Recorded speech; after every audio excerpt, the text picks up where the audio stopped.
Hello, inanimate carbon rods. Sir Chonk here with a video that will probably be very long. This is going to be my top, well not top, this is the Stephen King books I have read in order from crappiest to best. I went ahead and I broke it into 6 sections. Basically it's the ones I love, the ones I really like, the ones I like with flaws, the ones I don't like that much that are pretty good, the ones that really suck, and the ones that you're better off hurting yourself instead of reading. Like I said, I think it's 65. Start with 65, go to 1. I do want to quickly mention I have not read.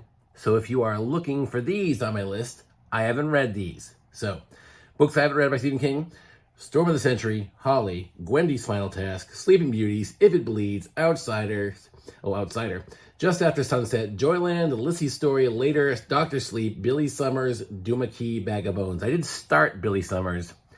Haven't finished it yet. All right, so we are going to go through this list here. I'll try to not say too much about each book because it's a big old book pile. So I'll see if I can just quickly say a thing or two. So number 65, probably the Stephen King book I hate the most is Just From a Buick 8. Just an awful, empty, clueless book. It's like Garbage Christine. Nothing interesting happens. I hate this book. Okay, next one up, we got The Cell. Cool premise. Starts pretty good, actually. But then it really falls apart, and about the last half is just dreadful, and the ending is terrible. As everyone knows, pretty common theme. Stephen King doesn't have the best endings. Okay. Another book I really didn't like, that's also a movie I don't like, Dreamcatcher. Yeah, I wish I would have caught myself before I read this. Kind of a cool cover. Just pure nonsense, kind of a mess. There's like a whole sequence of just guys like crapping themselves in the toilet for like the beginning of this book. It's just a terrible book. All right, here's an old one. Generally speaking, his old ones are his better ones, but not here. I believe he was on cocaine when he wrote this one. And so you can tell, because this book is entirely about a guy chewing on aspirin and talking about how like unpleasant it is, and then digging in his backyard. That's the book. Chewing aspirin, digging in the backyard, and then occasionally referencing a poem called The Tommyknockers. And look how long this thing is. This is a long, no editing took place in the making of this book. Oh my God, it's terrible. All right, here's the book. Speaking of bad endings, this one doesn't have an ending at all. The whole premise of this, I guess it's one of the, what do they call it there? The hard case crime. He's trying to do like some noir crime. But this entire thing is just dudes talking about a crime and it's unsolved and it remains unsolved. They never solve it in the book. So if you want any kind of conclusion or explanation of what happens in a book you read, this is not the one for you. Blaze. Another terrible book. This is just like a dude who's got some problems, and that's cool. But I feel like Stephen King was like, I want to write about a character I don't usually write about, but I don't know anything about that. So I'm just going to pretend. Blaze. And the last one on my first section of the Stephen King books that I hate is The Girl Who Loved Tom Gordon. I like Tom Gordon, decent pitcher for the Red Sox, not amazing. And I like the concept of someone in the woods trying to survive. But man, this is terrible.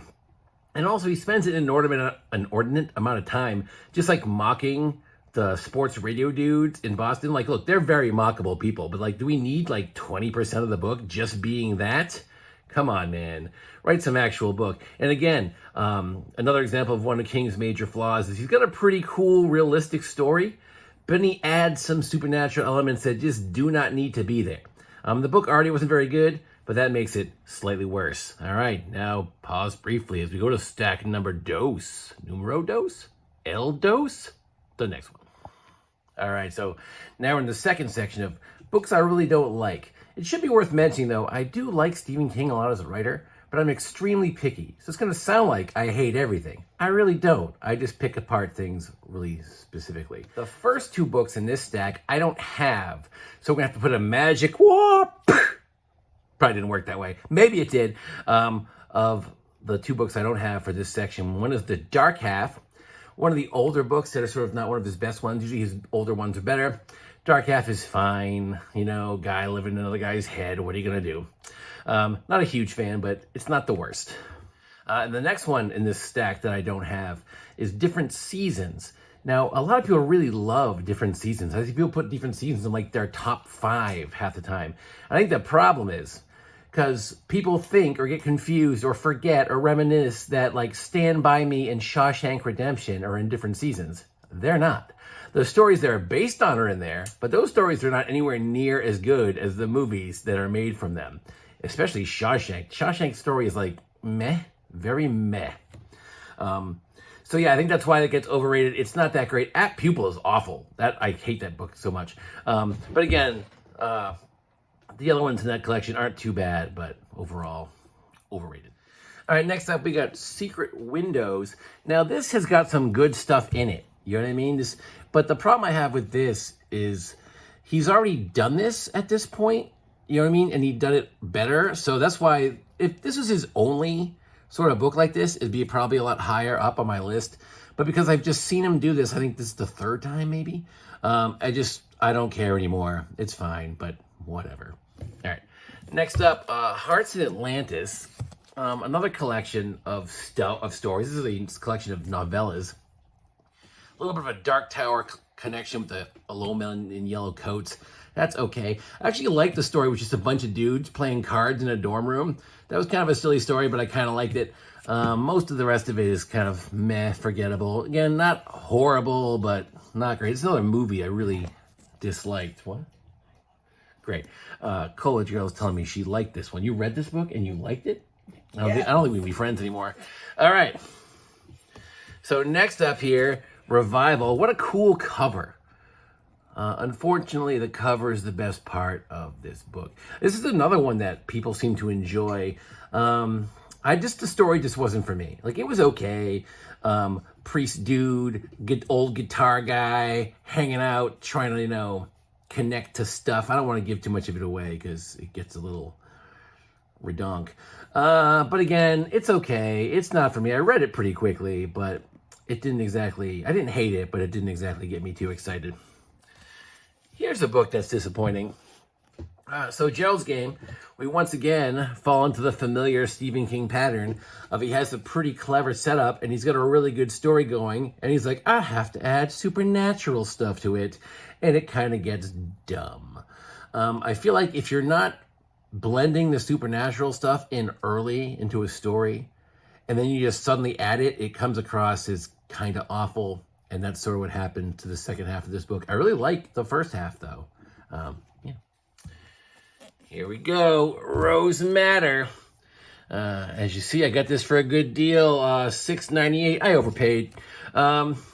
This book is fine. Another example of a book that I feel like is more that I just am not that interested in what's happening, more so than that it's a bad book. Yeah, good old Rose. I don't know what happened to the cover on this one. Lost the dust jacket. As you can see, it's written by Stephen King, but you don't know what this book is. It's Dolores Claiborne, or Claiborne, excuse me. Again, this book's okay. I kind of like the killing somebody in a well kind of move. That's exciting. But, quick read, it's okay. This is one of those books that doesn't necessarily stand out as something I don't like, but more just something is like, hey, I had vanilla ice cream and now I'm done with that. Okay, so that concludes that section. Next up, books I don't like a ton, but have some cool parts to them. All right, here we are in section 3. I think this is the biggest section because I like a lot of these things, but then they're wild and they make me angry for a lot of reasons. And perhaps the best example of that is the first one in this stack, Dark Tower Part 7. Obviously, pretty divisive series, Dark Tower. Some people really like the ending. I think it's a lazy, clueless cop-out. I don't think he planned it. Like, he planned that. It's genius. I don't think so. I think it was like, I don't know what to do. What if I just... Well, I don't want to spoil it for you. I should spoil it for you, so it'd save you the agony of reading it. But the only reason this is not at the bottom, because this, I think, maybe...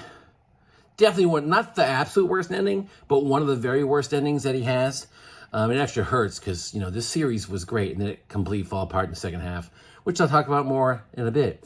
But yes, good characters, but bleh.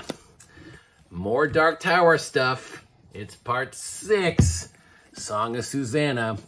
Again, this is the the second part, the 5, 6, 7 section, where he really was like, kind of decided he was about to die after he get hit by a van. And so he tried to just rush through stuff. And he started to add himself into the book. If you're going to include yourself as a character in your book, that's really hard to pull off and not come across as just incredibly self-serving and pathetic. And that's what you got here. Also, I believe, I might be mixing it up with 5. I think this is the one where he just rips off all kinds of pop culture. Maybe that's 5, actually. I think that's 5. But anyway, yeah, I really have a strong distaste for books 5, 6, and 7 in this series because it just completely fell off a cliff. Speaking of series, it's the Mr. Mercedes series. We got End of Watch. I like these covers. This is the worst one, in my opinion, because it relies on much more supernatural than the other parts. And these were generally fairly realistic, kind of like classic old school detective guy and his buddies trying to track down a killer kind of thing, which was pretty interesting with some major flaws. Talk about those flaws more in the other ones, but this one's the worst one in my opinion. Again, people love this trilogy. I had a lot of issues with it. All right, so this is part 5 of the Dark Tower, Wolves of the Calla. I think this is my favorite of the 3 bad ones. And this is the one where I believe like Harry Potter starts showing up and Doctor Doom starts showing up. And you're like, can you even do this? Is this even legal? Right? Like he's just ripping off pop culture things and stick them in his book. It's ridiculous. I just think he was panicked and wanted to finish it and had no idea where he was going and just typed a bunch of nonsense. And because they knew he was going to sell 1 billion copies no matter what he did, heck, I bought it. I was like, oh, Dark Tower 5, exciting. Little did I know. They were just like, write whatever you want, man. And he's like, I will do exactly that. It's sort of a mess. But there are some fun action-y parts. I feel like I forget them, but I feel like there's some funny bits in here. It's been a long time since I read this, but yeah.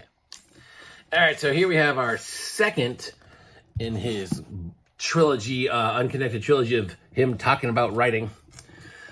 This one I thought was a little bit better than Secret Garden. Again, Secret Garden? What? Secret Window. Oh, Secret Window. I said Secret Garden. Derp, different story. He didn't write Secret Garden. Maybe he did under a pen name. Anyway, so he's talking about writing again. It's fine. It's interesting. Again, if this is the only one that I had read, I probably would have had it higher, but heard it all before. All right. Here's a controversial one.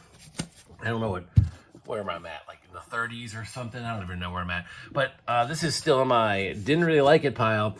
Some people have this as their absolute favorite Stephen King book. Most people have it in their top 5. And I don't quite grasp the reason why, because here's another example of just an absolutely embarrassingly terrible ending. Just so stupid. Now, the thing with this book is it's amazing for like the first 300 or 400 pages.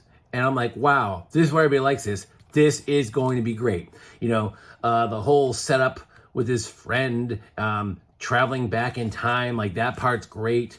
A lot of the stuff when he first goes back and immersing the world, that's actually really good and very interesting. Like if you're into late 50s, early 60s, sort of like nostalgia, then you're going to absolutely love this. The problem is there's not really a plot for most of the book. And although it's kind of interesting for a while, after a few hundred pages, just like hanging out in this town, I'm kind of like, I didn't really want to read a book just about a dude hanging out in a town. I guess it's necessary to sort of set up the points near the end, but it just takes forever to get there. And then the payoff is dreadful, and the ending is so stupid again. Just an awful, awful, clueless ending. Man, if this dude could only write reasonable ending, even like a crap ending would have been fine. Just another total cop-out throwaway ending made me really angry about a book that starts off spectacular. All right, a lot of these collections, Nightmares and Dreamscapes, are hard to place on these kind of lists because usually they have some stories I really like, and usually they have some stories I really hate. This has got the Night Flyer in it. I remember that one. What else we got? 10 people. I don't remember. Oh, Doctor's Case. That was, Omni's Last Case. That's like not too great. But anyway, yeah, again, this is another example of one that I read a long time ago. And with few exceptions, I don't remember too many of these stories. If I don't remember them too well, that probably means it's only okay. That's why it's nya. All right, here's another collection. Everything's Eventual. This is one of his newer ones. It's not super new. It's probably, at this point, it's probably 20 years old. I'm calling it like new.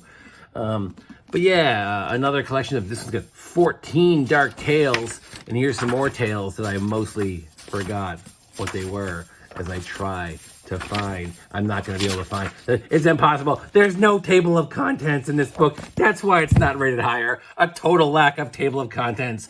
Everything's eventual, except for you eventually printing a table of contents. All right. Here it is. The Cure for Insomnia. Insomnia. This is a big old chonkin' book. It's a Sir Chonk sized book.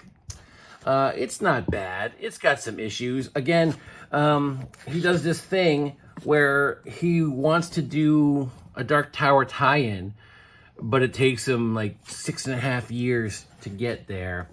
Overly, this is another book that desperately could have been edited and cut down probably by like half. Some of his long books are long and it makes a lot of sense. This one, I think it's long because nobody told him to just stop writing. Yet another collection. I think I listed this as 65 books. Actually, 64 accidentally on my list had Blockade Billy separately. So I guess I only have 64 books on my list because Blockade Billy is in this. And that's all right. It's like a fun kind of baseball thing. He likes to write about baseball. And so when he writes about baseball, it's usually kind of fun. Again, this is a mixture. Some of them are cool. The cover is super cool. Love that cover. Yeah, the title is pretty cool. Overall, good. Not great. Again, like most of his short stories, a couple nice ones, a couple kind of crap ones. I think this has got the one where dudes just keep randomly getting eaten by a car. Stephen King hates cars. Man, if you ever like have to hitch a ride with Stephen King, take the bus. All right, that's the end of that pile. Soon a new pile. All right, here we are with stack 4. These are the books that I really like that have some kind of problem for me anyway. I don't have anymore, so again, hopefully it'll magically appear. Skibbly-boo! It's Thinner. I curse you, watch this video, Thinner. This book's pretty fun. Again, pretty limited premise. Dude just eats a pie and then starts to lose weight until he dies. I feel like I want to eat that pie, but only like up to a certain point. But yeah, Thinner. The gypsies. But he just basically just loses a lot of weight. I could stand to eat a weight-losing pie. That's what I'm saying. But the death part I could probably do without, I guess. So next up on the list, another part of the Mr. Mercedes trilogy. It's Mr. Mercedes. This one is, I like most of this book a lot. There's a couple of major issues. Again, the finale is completely implausible. I don't want to get into it in any specific details, but he has his heroes have to get somewhere that basically, like, it doesn't make any logical sense how they're able to get there. It's problematic. And also, there's a character in this book that everybody really likes, Holly Gibney, and I can't stand this character. He develops her at first as like this helpless sort of nuisance, and then all of a sudden she's like a total Mary Sue who can do literally anything. She's a computer genius. She's a detective genius. She can do absolutely anything in the world all of a sudden out of nowhere. Ridiculous. I mean, Mary Sue characters are bad, but they're especially bad when you set them up as being basically helpless to start the story. I don't know. I'm sure people love this character. They connect to her or for a lot of different ways, but for me, it's just a very unlikely, implausible character. And also, his other friend, whose name escapes me, the dialogue choices he makes with this character, I mean, I don't know. They feel pretty offensive to me. Whatever. I'm not going to say anything more about it. But overall, the story is pretty cool with some glaring issues. All right. Full Dark No Stars, yet another collection that I have essentially forgotten every single story that is in this collection. I gave it a pretty high score when I rated it, and that's why it's in this part of the pile. But could I provide you with any details as to why I did or did not like this? No, I can't. Maybe I should see a doctor about my memory loss. All right. Then finally, for the Mercedes, not finally overall, but for the last of the Mercedes trilogy. Finders Keepers, again, similar to Mr. Mercedes. The story is good. A lot of what I like is pretty cool in it. I don't think there's really any supernatural parts in here, which is good. And it doesn't have the incredibly redonkulous, implausible ending, which is why it gets a slight bump over the other one. All right. Here's a very, very short Stephen King book. Got a couple really short Stephen King books coming up here. Elevation. I don't know why, because there's not really nothing to this story whatsoever. It's kind of like Helium version of Thinner. There's nothing goes on hardly. The guy has an issue, he gets light, and that's basically the entire story. I think I read this in like an hour. So, you know, it's mostly just like an empty read, but I didn't have any complaints. And so if I don't have any complaints, it's going to score pretty high because I complain about everything. All right. And now we got the last of his write about writing stuff, and this is the first one he wrote and the first one that I read, and that's why it gets ranked nice and high for me. Again, I think he had really interesting things to say in all three of these, because this was the first time I saw it. That's why this one gets ranked up nice and high. All right, now here's another one I don't have. It's a mysterious dog, Cujo. So the early Stephen King stuff is generally the best. And even when you have kind of a light sort of premise, dog has rabies, it works out. Because I love things when people are trapped. And for a large portion of this book, it's just like that lady and her son trapped in a car by this crazy dog. Pretty cool. So although, you know, weird concept to describe, like a lot of his early stuff, he manages to really make it work. Bart. All right, here's another super short one here. Cycle of a Werewolf. This is hardly even, I don't know, it's like images. It's pretty cool. So this is an incredibly brief story. This one, I think I read this in about 18 minutes, as pretty much anybody would. There's hardly anything to it. But it's a sort of fun story about a werewolf over the course of a year. Bernie Wrightson, famous Werewolf by Night artist, and among other things, wrote this. Didn't write this, sorry, did the art, obviously, in here. And there's a movie called Silver Bullet, which was pretty cool, is based on this. That's a pretty good movie. So I like this book because I like the style, even though it's like, again, not a lot of substance to it. It's you'll finish reading it before you even like started hardly. All right. So this next one, The Green Mile, I used to have The Green Mile, the serial form there, the 6 books. I don't know what I did with it. Maybe I put it in a real cereal bowl, but confused and ate it. But anyway, Green Mile, pretty cool. I like the sort of, you know, release them one book at a time kind of thing. I thought that was kind of neat. I like the story. I like a lot of the characters. But again, we have some problematic stuff going on in here, as Stephen King does tend to write problematic stuff. But what are you going to do? He's been writing for a cajillion years. Some of his stuff ain't going to be great. But still, Green Mile, very good. Pretty good movie as well. Okay, next up, we got The Wind Through the Keyhole, which is like the extra Dark Tower kind of book. After he finished writing the Dark Tower series, I guess he was like, I need a little bit more. And this is kind of like a side story. And like, there's a story within a story. And then in that one, there's like another story. It's like a triple frame story kind of thing, which on some ends is a little bit irksome. But in general, I kind of like the story because I like the Dark Tower world, and he didn't do anything particularly irritating in this book. And therefore, that makes me like it. All right, and the last book in this particular stack is Fairy Tale. Fairy Tale to me is very similar to 11/22/63. We have a character hanging out in the real world, and that part of the book is really, really interesting. And then he finds some kind of dimensional vortexy warp thing in both books, and he travels into another world. Now, when he travels into the other world in 11/22/63, it's actually pretty interesting up to a point, and then gets kind of crap, as we already discussed. But in this one, the story is actually awesome until he gets into the portal, and then he goes in the portal and becomes like this just really just empty kind of generic fantasy tale, like no character development whatsoever. I didn't care about anything. The only people I liked about this was the dog, and the dog was there before he jumped into the world. So like I was kind of motivated to see what was going on with the dog. So that was pretty cool. But sort of What? I like the cover. Oh, yes. I mean, news media says they like the cover. The cover is cool. Look, there's the dog. Dog is cool. So a really great dog character in this book, and some good parts. The ending's not horrible. It's just like I didn't really care because sort of once the dog storyline gets resolved, spoiler, the dog lives. Okay, so if you were debating whether to read it about that, the dog survives. And the dog parts of the story are really great. That's one reason why it's so high.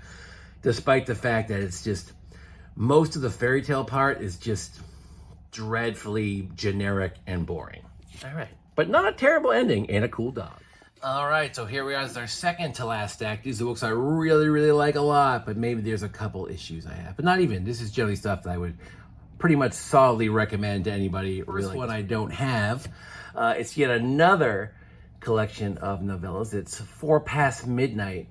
And although I don't remember the Sundog being very, very memorable, I really like The Langoliers and I really like Library Policeman. I feel like a lot of people think Library Policeman is the one they hate the most in this collection, but it's one that I really liked. And overall, I thought this was a pretty cool collection of novellas. It might be my favorite collection, I think, of his novellas. I believe it is, unless I forgot something.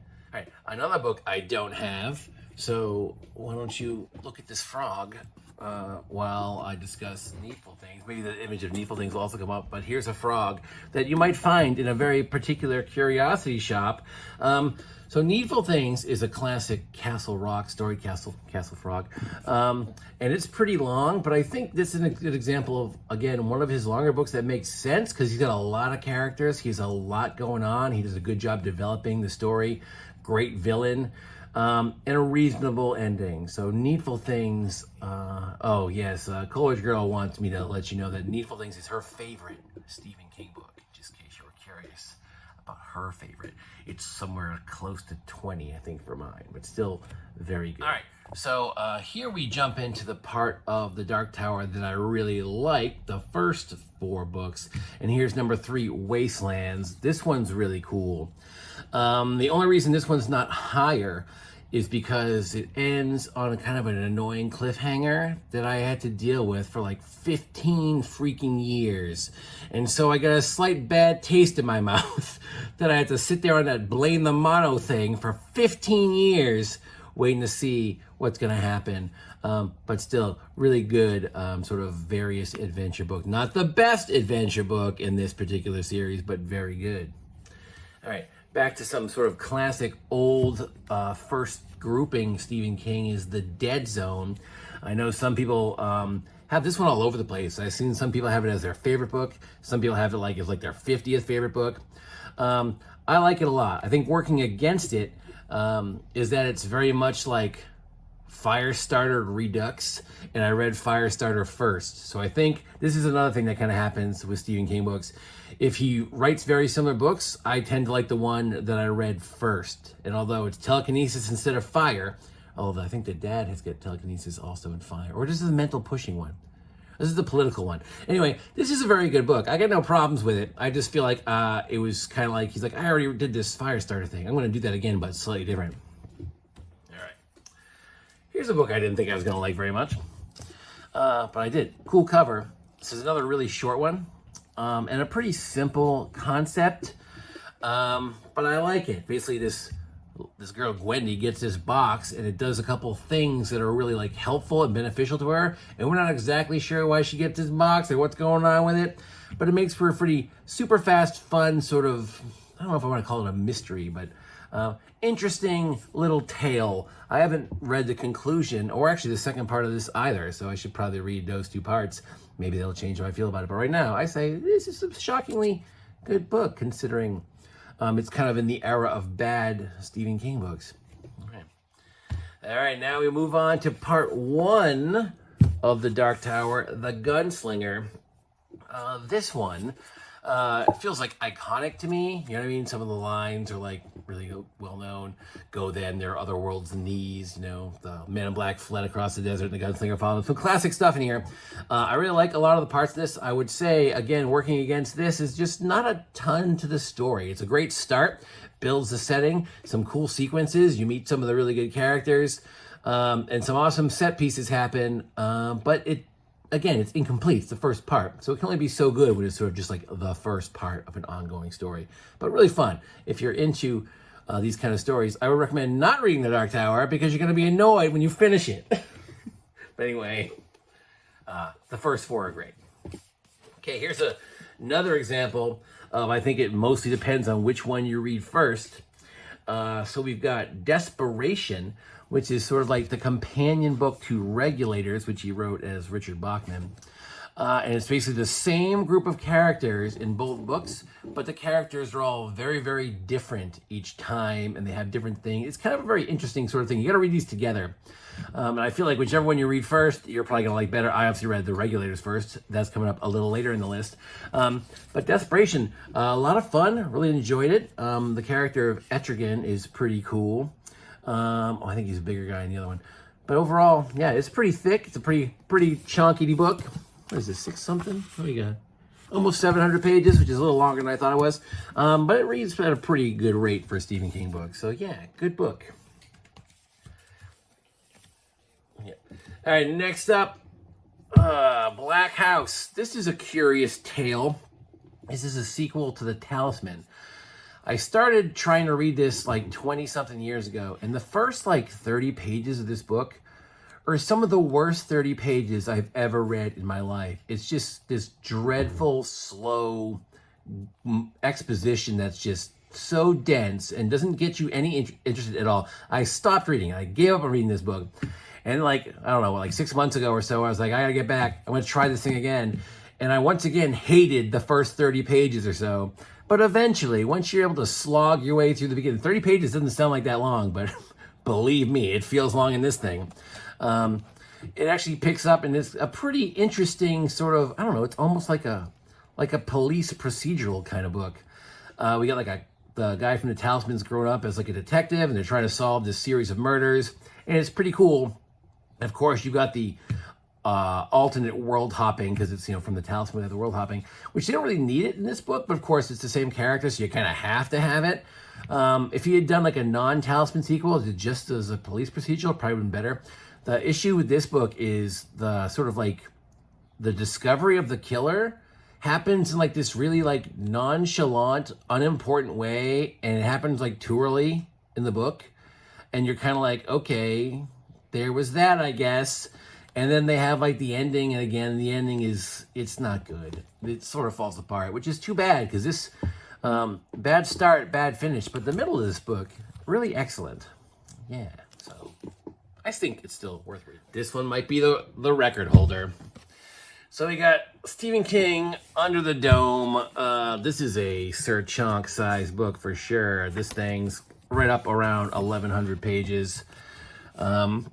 And you're gotta be thinking, well, there's no way this book should be 1,100 pages. And well, to be honest, it probably should have been about 1,000. It's shockingly good.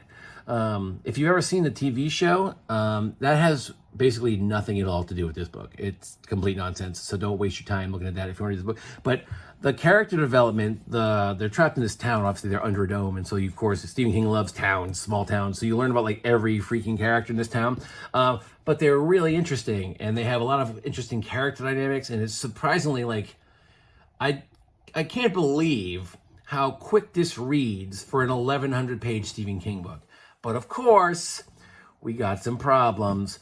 One, he does a really good job setting up these sort of like conflicts, but they're all essentially unresolved or resolved in overwhelmingly unsatisfying ways, which is okay sometimes. Like, George R. R. Martin loves to do that. Like, haha, you don't get the revenge you want, fine. But like every conflict is just like, bleh, just like fizzles out. It's terrible.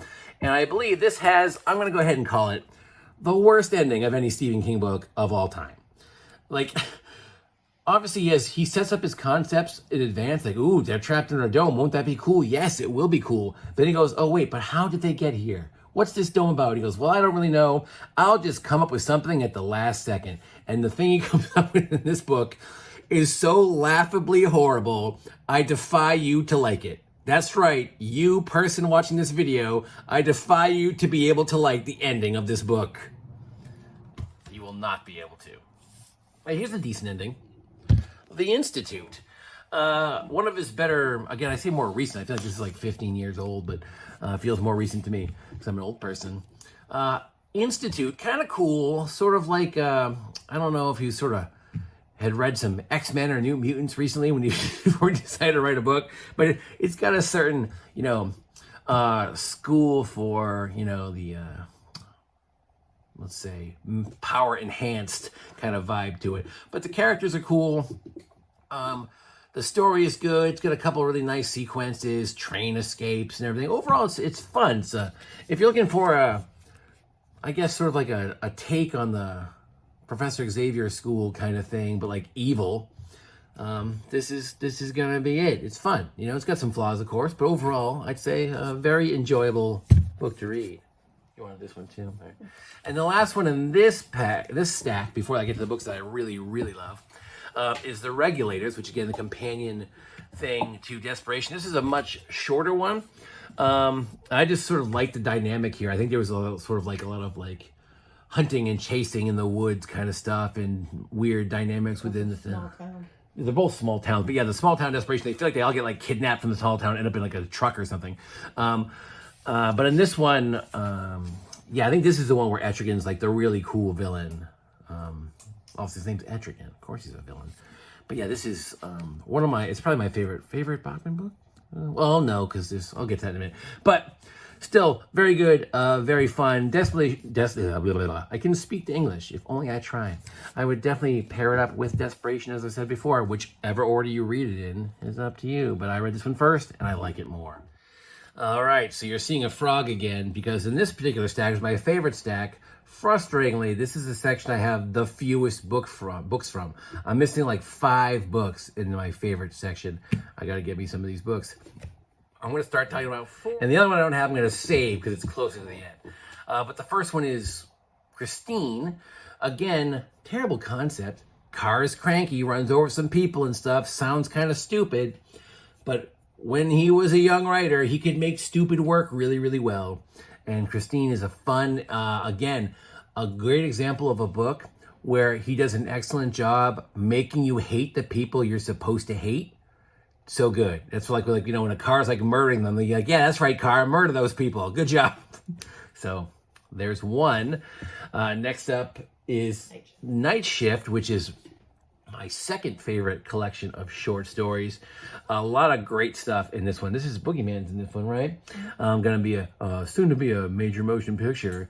Like a lot of Stephen King short stories, I'm gonna go ahead and assume that movie's gonna have very little to do with the story, because the story's 14 pages long. I think this one also has the Mangler in it. That one's really cool. Yeah. Coleridge Girl loves the Boogeyman. It's one of her scariest stories. But there's a lot of, I think The Jaunt is in this. That one's really cool.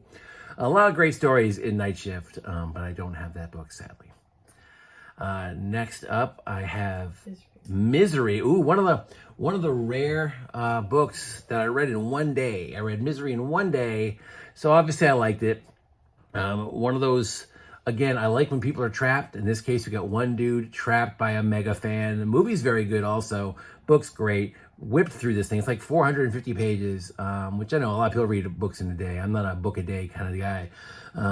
But this is this very sort of what's the word? A taut. That's the word that I like to use, right? It's a taut thriller. Just very high energy the whole time. I whipped through this book. Loved it.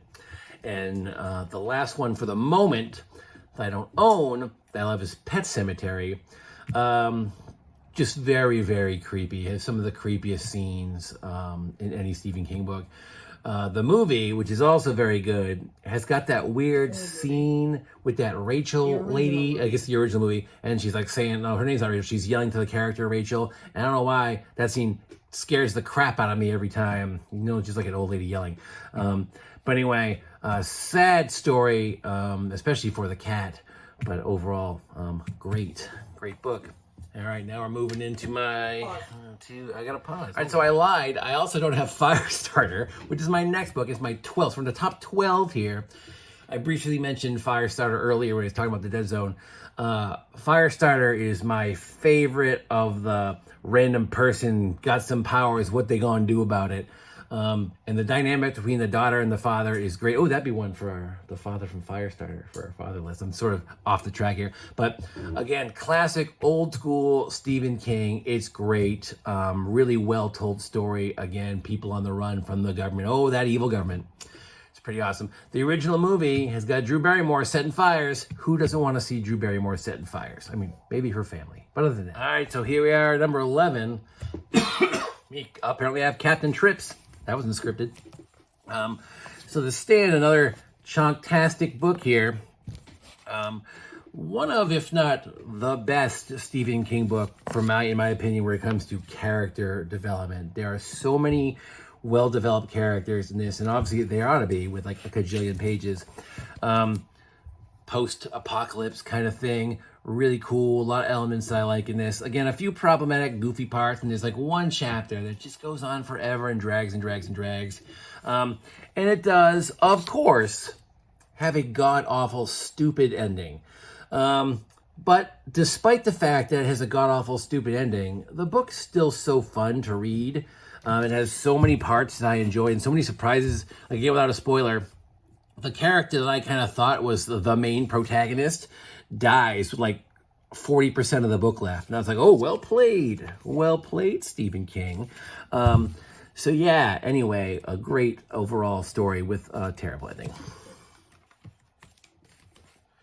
All right, next up, Shine. This is number 10 for me. Why do you want this? So this one, I think, again, this is one that if I think we calculated all the people's top Stephen King lists, I think this one might show up as number 1 most often for everybody. Got no problem with it. It's a great book. Again, some tons of like psychological chaos in this book. Cool ending. Awesome. Again, people are trapped. Great setting. Limited characters, but very good, well written. Excellent book. Got no problem with it. I just like other books more than this, but I still love The Shining. I'm gonna tell you, I have to add something for The Shining. That was one of the first Stephen King books I read when I was very young. I think like 7th or 8th grade, and I was reading it, and my parents kept asking me like, "How's that book going that you're reading?" I'm like, "Nothing's really happened yet," and they're like, "Is it good?" I'm like, "I don't know. Nothing has happened." And that continued for about 80% of the book. I enjoyed reading it, but nothing was happening. And then all of a sudden, it just knocks you out with how scary it can get. Yeah, it's a slow build. Very slow build. But I think it builds the terror really effectively. Right. Like just the sheer isolation. Booga booga. Anything with a maze is good for me. All right. Are we up on 10, 9? I don't know. Anyway, we got Skeleton Crew next, which I think is probably, no, I don't have to think, it is my favorite short story collection. Has a lot of great stuff in this as well. Of course, the big one, it's more of a novella than anything else, which Coleridge Girl hates, but I love, is The Mist. The Mist is awesome. Oh, the Johnson, this one, that was great. The Raft is awesome. Word Processor of the Gods is cool. Survivor Type is really good. Yeah. I think The Bell of the Flexible Bullet, I think that won some awards for something. I don't really remember what those were, but I think it won some awards. Anyway, Skeleton Crew, classic cover with the sort of like clangety monkey shines guy. But yeah, I love The Mist. The Mist alone would jump this book into my top 10 probably. Great book, really cool collection. My favorite collection of short stories. And I don't hate The Mist. I just don't like that it actually has supernatural elements. I thought the story was really interesting. Just watching the dynamic of people going after one another. Great. And you can discuss that in your list and stop interrupting mine with your shenaniganery. You believe these people? Just hanging in the back, throwing out comments. Ugh. All right, so we got number 8. Bomp. Drawing of the 3. This is part 2 of The Dark Tower. And man, is this book fun. If you like kind of cool, adventure-y kind of stuff, this is great. We're in New York. We're in a deep, crazy forest. They fight a giant bear. All kinds of stuff is going on in this book. Dark Tower deliciousness. Gunslinger's a nice start, but this is where the thing really takes off and is just amazing fun. Again, drawing of the 3. So we recruit Eddie. We recruit Susanna. and Jake's kind of already kicking around. But so yeah, really great book. I love this. One of those books, I think, one of the few Stephen King books I've read a couple of times. I really don't usually reread Stephen King books, but I reread this one.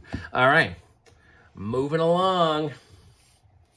So I was wrong about my collection of novellas before being, whatever. Short stories. These are. Yeah, this is, no, I meant, no, I know that was my favorite short stories. I think I said earlier, my favorite collection of novellas was like 4 Past Midnight or something. But no, it's this thing, Bachman Books. You can see this one's kind of beat up because Coleridge Girl brought it to her classroom back when she used to teach, and the kids beat the crap out of it. That's okay. It's only like a rare book. Anyway, so this one's great. 4 stories in this one. Roadwork, I don't like. That's not very good. Running Man is very cool. Fun book. Rage, although obviously kind of socially problematic for a number of reasons. I haven't read it in a long time.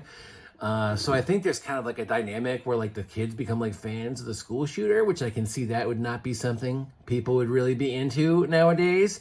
But I'm really liking that. And of course, my favorite one, and maybe my second favorite novella by King overall, is The Long Walk, which is one of the books he actually wrote, one of his earliest stories he wrote, apparently. Super simple premise. People are just going to walk till they can't walk anymore, and they get shot, and the winner wins a prize. Simple, glorious, love it. Characters are amazing in this. The only problem is it's told from essentially like a first-person perspective, so it's kind of clear who the winner is going to be. But other than that, very good. All right.